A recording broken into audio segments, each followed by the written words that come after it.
Hello everyone, it's always good to see you on the aTech channel for another new topic. In this video, we're going to look at the data transfer. In particular, we're going to find out what 5G is.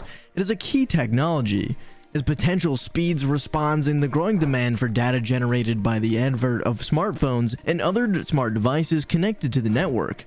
It aims to promote the cloud, but 5G is more than that. It also facilitates the development of the viewing of 3D or holographic images. Managing large or even complex interactive multiplayer games becomes child play. On a much more serious note, remote operations in areas such as telemedicine and autonomous and industrial vehicles are becoming less complex. But then, why are there so much concern about it today? On the other hand, if you're new to the channel, subscribe. Come on, don't move. Let's start now.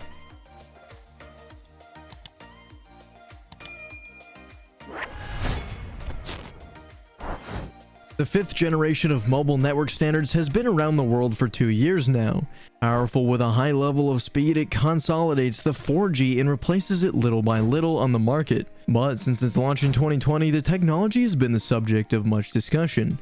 According to some, it would have a serious impact on health.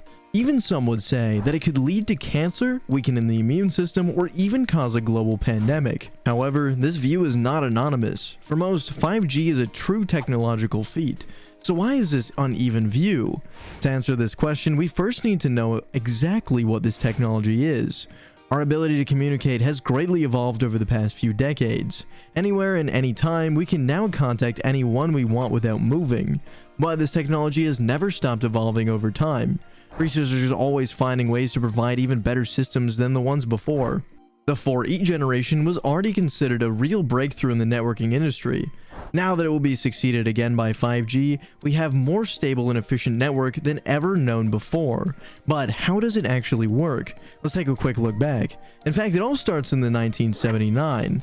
Japan was found in a way that transmitted data wirelessly via relay antennas. And that's when the first generation of mobile standards started. We know it as 1G. This technology was made possible by radio antennas located throughout the country. They carry data in the form of sinusoidal waves, which are directly captured by our cell phones. But telecommunication specialists soon realized that the potential was enormous.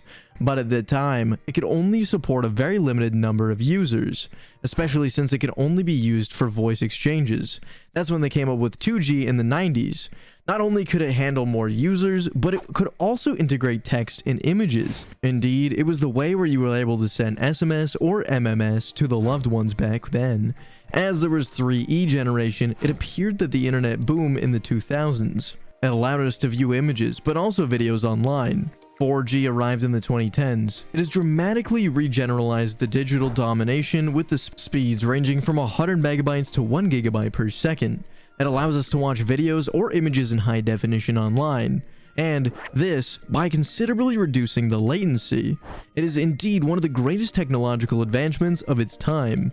Despite this, researchers believe that it is still not enough. So they have started to deploy 5G. It will take off during 2022. In particular, it would avoid the saturation of 4G. It would be faster and smoother in areas where the number of simultaneous connections is very high. It would provide speeds of 10 times faster than 4E generation. It would offer between 4 gigabytes to 10 gigabytes per second. So imagine the potential of this network. We can download 4K movies in record time, or play online games without fear of latency. Internet users could access the information that they're looking for in a few seconds. This could be a true digital revolution in itself. But then why does it raise so many fears? To understand this, let's go back to the radio antennas. In fact, many believe that the development of 5G would lead to the expansion of exposure of magnetic waves caused by them. According to some, this implementation would require increasing the number of antennas already in existence. This would mean more exposure. However, these allegations are not proven to this day. On the contrary, according to the consensus of international health agencies, these waves have no harmful effects, either in the long run or in the short term of your health. In addition, engineers have indicated that this network will only use 2 frequency bands, 3.5 GHz until 2026, and then 26 GHz. The goal is to thus avoid congestion in the frequency bands already occupied by previous generations. The development of 5G in the 3.5 GHz band will be done on the 4 GB antennas already present. But the professionals have announced that the antennas could be added in some areas given the short range of it. As for the development of the 26 GHz band after 2026, they also said that an additional study will be conducted, a solution that scientists will believe could be less dangerous because such a frequency penetrates less human tissue.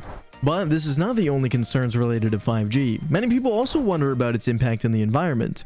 In fact, engineers have informed that this new generation of network will use more equipment than previous ones. This means more energy. However, they promise sustainable solutions to this problem.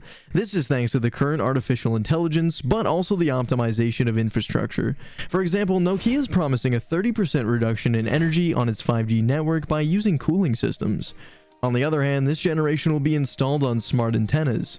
It will only activate the user tries to connect to the network. The real problem with 5G is probably our electronic devices. Yes, we will be forced to buy new smartphones that can support this network. This may cause waste and overconsumption. Nevertheless, several rather strange but worrying theories have emerged in 2020. Indeed, rumors have risen that 5G would be a disruptive factor in the COVID-19 pandemic. It was claimed that the radiation from 5G could affect our immune system, thus making us more vulnerable to the virus. This is actually a theory close to the one saying that cancer or other diseases are caused by waves. For example, to this day, it is feared that the waves in the cell phones gives cancer. Another rather confusing theory was that 5G would directly cause COVID-19. Even worse, that COVID-19 was invented to cover the harmful effects of 5G radiation. Some people said that the pandemic occurred in Wuhan because the city had become a 5G test city. As a result, many news sites, as well as the health officials around the world, tried to counter these rumors. They were labeled as misinformation. Institutions have called the social media platforms to better manage or report misinformation. Many of these platforms will post links to the WHO and government information site that promises to fight misinformation. In April 2021, ANSES finally releases its public report. The agencies conclude that 5G would not present any health risks based on the available data. Specifically, it found that the introduction of 5G in the 3.5 GHz frequency band is not expected to pose any new risks. On the other hand, she also stated that the currently available data are not sufficient to conclude about the health effects of the 26 GHz band. It therefore requires further research in the area of 5G. That's it, folks. Our video is coming to an end. If you liked it, feel free to share it with your friends and family.